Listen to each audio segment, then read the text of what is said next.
Welcome to NCN news. నేను సంధ్య. బులెటిన్లో ముందుగా హెడ్లైన్స్ చూద్దాం.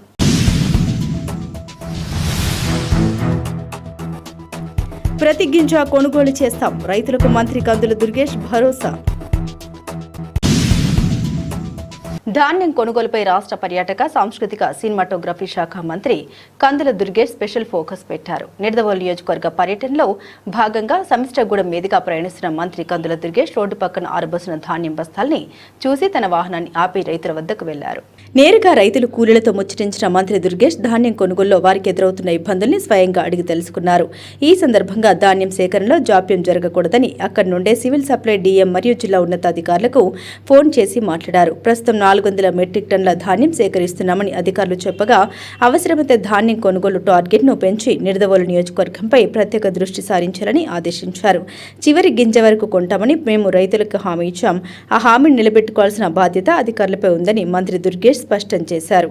ఈ సందర్భంగా మిల్లర్ల వల్ల ఎదురవుతున్న సమస్యల్ని రైతులు మంత్రి దృష్టికి తీసుకెళ్లగా తక్షణమే చర్యలు తీసుకుంటామని హామీ ఇచ్చారు. మంత్రి దుర్గేష్ తమ వద్దకు వచ్చి సమస్యలు వీడడం పట్ల రైతులు కూలీలు సంతోషం వ్యక్తం చేశారు. మంచి ఎండలో పనిచేస్తున్నారు అందరూ. ఈ మూడో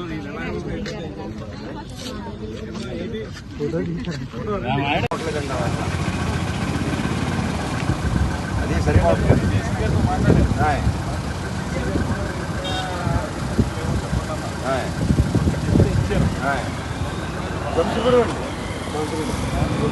ఎక్కువ ఏరియా అండి, కరమైంది కూడా కాలకాడి నుంచి ముంజరకండి. దాని గురించి ఈ పొలం ఏరియా ఎక్కువ అండి. ఏమో టార్గెట్ ఉండలేదండి. అన్నీ ఒకేలా చేస్తాం. అంటే వచ్చేసారంటే మళ్ళీ ఎక్కువ మంది వచ్చేస్తారన్న ఆలోచన ఏదో కొద్దిగా ఇస్తున్నారు. చెప్తాను మొత్తం ఒకసారి ఇచ్చేటండి డబ్బు కొట్టేసుకుని చేసేసుకుంటారు. మిల్లర్స్ కూడానండి, మిల్లర్స్ కూడానండి ఊరికే డైరీ లిమిట్ చెప్తారండి.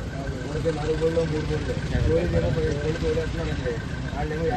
ఈ ఈస్ట్ గోదావరిలో ఎక్కువ ప్యాడీ పండించేటువంటి నియోజకవర్గం మీకు తెలుసు. ఇది మన దగ్గర ఈ సబ్సిడీ దగ్గర ఏమంటున్నారు టార్గెట్